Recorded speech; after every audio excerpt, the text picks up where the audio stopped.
بسم اللہ الرحمن الرحیم۔ السلام علیکم دوستو، پچھلی ویڈیو میں ہم سیدنا عمر فاروق رضی اللہ عنہ کے دنیا میں تشریف لانے سے پہلے کا قصہ بتا چکے ہیں۔ جن دوستوں نے ہماری عمر فاروق رضی اللہ عنہ کی زندگی کے واقعات والی پچھلی ویڈیو نہیں دیکھی، وہ ایک بار ہماری اس ویڈیو کو ضرور دیکھنا۔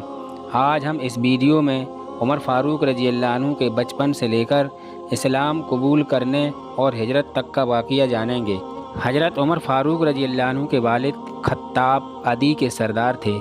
جس زمانے میں نبی کریم صلی اللہ علیہ وسلم نے نبوت کا اعلان کیا، عمر رضی اللہ عنہ کے والد خطاب کا انتقال ہو چکا تھا۔ حضرت عمر فاروق رضی اللہ عنہ کے بچپن کے حالات کتابوں میں بہت کم ملتے ہیں۔ اتنا ضرور ملتا ہے، جب تھوڑے بڑے ہوئے تو ان کے باپ نے اونٹ چرانے پر لگا دیا تھا۔ جب تھک کر کہیں بیٹھ جاتے تو باپ مارتا تھا۔ جوانی کی عمر کو پہنچنے تک لکھنا پڑھنا سیکھ لیا تھا۔ نبی کریم صلی اللہ علیہ وسلم نے جب اعلان نبوت کیا، اس وقت تک قریش میں کل 17 آدمی لکھنا پڑھنا جانتے تھے۔ انہی میں حضرت عمر فاروق رضی اللہ عنہ بھی تھے۔ اس کے علاوہ انہوں نے سپاہ گیری یعنی جنگی مہارت اور گھوڑ سواری میں کمال حاصل کیا تھا۔ گھوڑ سواری کا حال تو یہ تھا کہ اچھل کر گھوڑے پر سوار ہو جاتے تھے۔ کشتی کا ہنر بھی سیکھا تھا۔ اونچے قد کے طاقتور آدمی تھے۔ اس وقت کے بڑے بڑے پہلوانوں کو کشتی میں ہرا چکے تھے۔ شاعر نہیں تھے مگر اشعار پسند کرتے تھے۔ تقریر کرنا بھی اچھی طرح جانتے تھے۔ مزاج میں سختی اور غصہ تھا۔ جوان ہونے پر تجارت کیا کرتے تھے۔ نبی کریم صلی اللہ علیہ وسلم نے جب نبوت کا اعلان کیا تو اس وقت ان کی عمر 27 سال تھی۔ اس وقت قریش میں عمر فاروق رضی اللہ عنہ اونچی شخصیت کے مالک تھے۔ مکہ کے عزت دار لوگوں میں شمار ہوتے تھے۔ ان کے بھائی زید بن خطاب، بہن فاطمہ بنت خطاب، بہنوئی نے پہلے ہی جلد ہی اسلام قبول کر لیا تھا، لیکن حضرت عمر فاروق رضی اللہ عنہ اپنے باپ دادا کے مذہب پر سختی سے قائم رہے۔ ڈٹ کر اسلام کی مخالفت کیا کرتے تھے۔ مسلمان ہونے والوں کو مارتے پیٹتے 6 سال گزر گئے۔ اس دوران کچھ ایسے واقعات پیش آئے کہ وہ سخت الجھن میں پڑ گئے۔ کبھی اسلام کی طرف مائل ہوتے، کبھی مسلمانوں کی مخالفت کرتے۔ اس کی وجہ یہ تھی کہ مکے کے کافروں نے نبی کریم صلی اللہ علیہ وسلم کے متعلق یہ مشہور کر رکھا تھا کہ وہ نعوذ باللہ جادوگر ہیں۔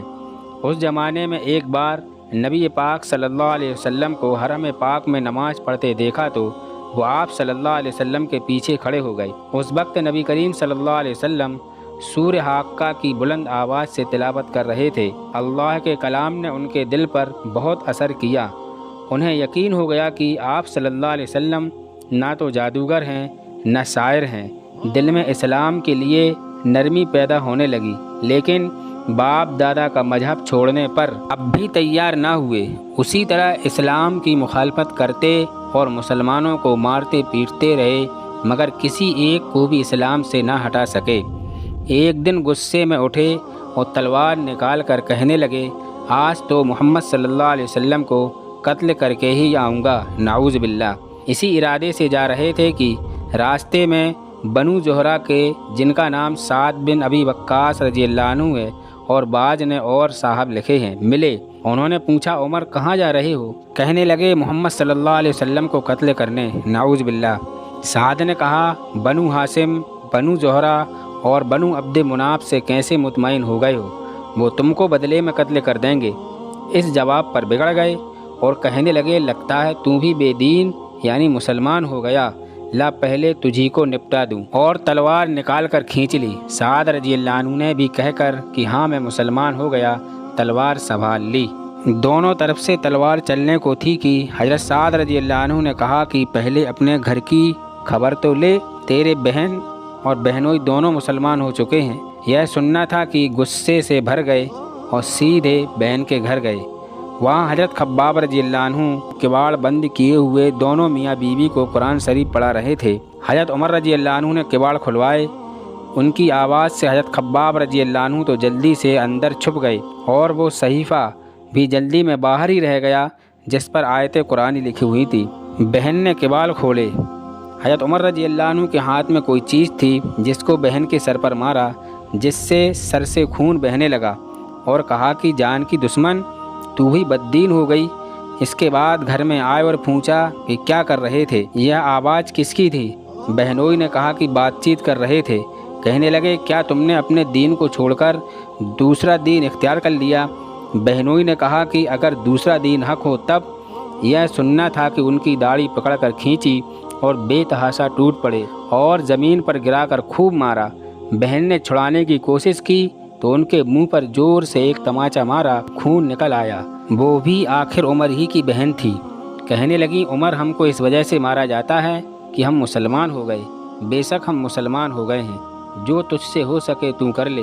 اس کے بعد حضرت عمر رضی اللہ عنہ کی نگاہ اس صحیفے پر پڑی جو جلدی میں باہر رہ گیا تھا، اور غصے کا جوش بھی اس مار پیٹ سے کم ہو گیا تھا، اور بہن کے اس طرح سے خون میں بھر جانے سے سر میں بھی آ رہی تھی۔ کہنے لگے کہ اچھا مجھے دکھلاؤ یہ کیا ہے؟ بہن نے کہا کہ تو ناپاک ہے اور اس کو ناپاک ہاتھ نہیں لگا سکتے۔ بہت اصرار کیا مگر وہ بے وجو اور غسل کے دینے کو تیار نہ ہوئی۔ حضرت عمر رضی اللہ عنہ نے غسل کیا اور اس کو لے کر پڑھا۔ اس میں سورہ طٰہٰ لکھی ہوئی تھی۔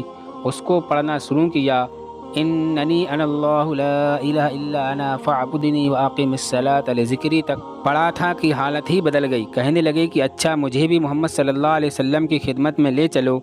یہ الفاظ سن کر حضرت خباب رضی اللہ عنہ اندر سے نکلے اور کہا اے عمر تمہیں خوشخبری دیتا ہوں، حضور اقدس صلی اللہ علیہ وسلم نے دعا مانگی تھی کہ یا اللہ عمر اور ابو جہل میں سے جو تجھے زیادہ پسند ہو اس سے اسلام کو قوت اور طاقت عطا فرما۔ یہ دونوں قوت میں مسحور تھے۔ معلوم ہوتا ہے کہ حضور صلی اللہ علیہ وسلم کی دعا تمہارے حق میں قبول ہو گئی۔ اس کے بعد حضور صلی اللہ علیہ وسلم کی خدمت میں حاضر ہوئے۔ اس وقت نبی کریم صلی اللہ علیہ وسلم دار ارقم میں اپنے صحابہ رضی اللہ عنہ کے ساتھ تشریف فرما تھے۔ اس وقت تک کل 39 لوگ مسلمان ہوئے تھے، جن میں ایک آپ صلی اللہ علیہ وسلم کے چچا امیر حمزہ رضی اللہ عنہ بھی ہیں۔ عمر فاروق رضی اللہ عنہ جب دار ارقم پہنچے تو صحابہ رضی اللہ عنہ نے دروازے سے جھانک کر دیکھا تو عمر رضی اللہ عنہ تلوار لیے کھڑے ہیں۔ مسلمان بہت پریشان ہوئے۔ امیر حمزہ رضی اللہ عنہ نے کہا آنے دو، اگر نیک نیت سے آیا ہے تو استقبال کریں گے، ورنہ اسی کی تلوار سے اسی کی گردن کاٹ دیں گے۔ نبی کریم صلی اللہ علیہ وسلم نے فرمایا دروازہ کھول دو۔ جب حضرت عمر رضی اللہ عنہ اندر داخل ہوئے، نبی اکرم صلی اللہ علیہ وسلم نے ان کے کپڑے پکڑ کر اپنی طرف کھینچا اور ارشاد فرمایا عمر کیا تم اس وقت تک باز نہیں آؤ گے جب تک اللہ تعالیٰ تم پر بھی اسی طرح ذلت اور رسوائی اور عبرتناک سزا نازل نہ فرما دے جیسے ولید بن مغیرہ پر نازل ہوئی تھی؟ پھر فرمایا یا اللہ یہ عمر بن خطاب ہے، اسلام کو عمر بن خطاب کے ذریعے قوت عطا فرما۔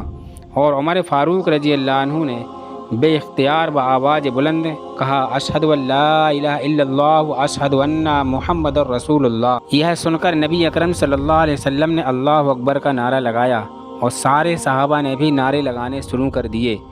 اللہ اکبر کے نعروں سے دار ارقم گونجنے لگا، یہاں تک کہ نعروں کی آواز خانہ کعبہ اور چوراہوں تک پہنچ رہی تھی۔ حضرت عمر فاروق رضی اللہ عنہ جمعہ کی صبح کو مسلمان ہوئے۔ سیدنا عمر فاروق رضی اللہ عنہ کے اسلام لانے سے کافروں کی صفوں میں کوہرام مچ گیا، مسلمانوں کو عزت ملی، اسلام کی شان و شوکت میں اضافہ ہوا۔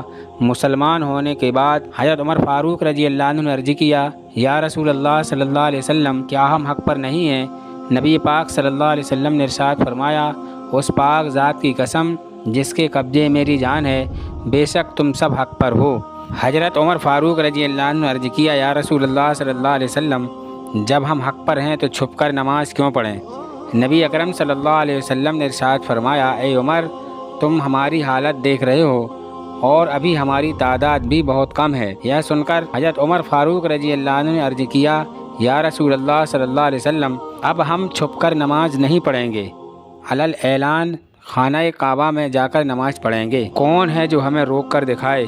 ابھی تو مسلمان ہوئے اور تعداد بھی صرف 40 ہے اور سامنے دشمن سارا مکہ، مگر ہمت اور بہادری دیکھیے۔ کتابوں میں لکھا ہے اب دار ارقم سے 2 صفیں نکلیں، ایک صف کو لیڈ کر رہے تھے حضرت عمر فاروق رضی اللہ عنہ، ہاتھ میں تلوار لے کر سب سے آگے کھڑے تھے، اور دوسری صف کو لیڈ کر رہے تھے امیر حمزہ رضی اللہ عنہ۔ دونوں صفوں میں مسلمان کعبے کی طرف بڑھ رہے تھے۔ جب حضرت عمر فاروق رضی اللہ عنہ کعبے کے پاس پہنچے، سامنے دیکھا کعبے کے چاروں طرف کفار مکہ کھڑے جو مسلمانوں کو ہر طواف پر مارتے تھے ہر رکوع سجدے پر مارتے تھے۔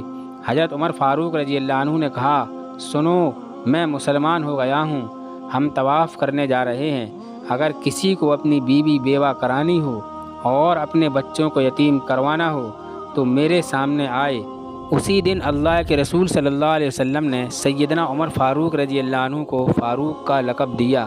حضرت عبداللہ بن مسعود رضی اللہ عنہ فرماتے ہیں کہ عمر رضی اللہ عنہ کے اسلام لانے سے پہلے ہم بیت اللہ میں نماز نہیں پڑھ سکتے تھے۔ سیدنا صہیب رومی رضی اللہ عنہ کہتے ہیں کہ جب حضرت عمر فاروق رضی اللہ عنہ نے اسلام قبول کیا تو اسلام پردے سے باہر آ گیا، اس کی اعلانیہ دعوت دی گئی۔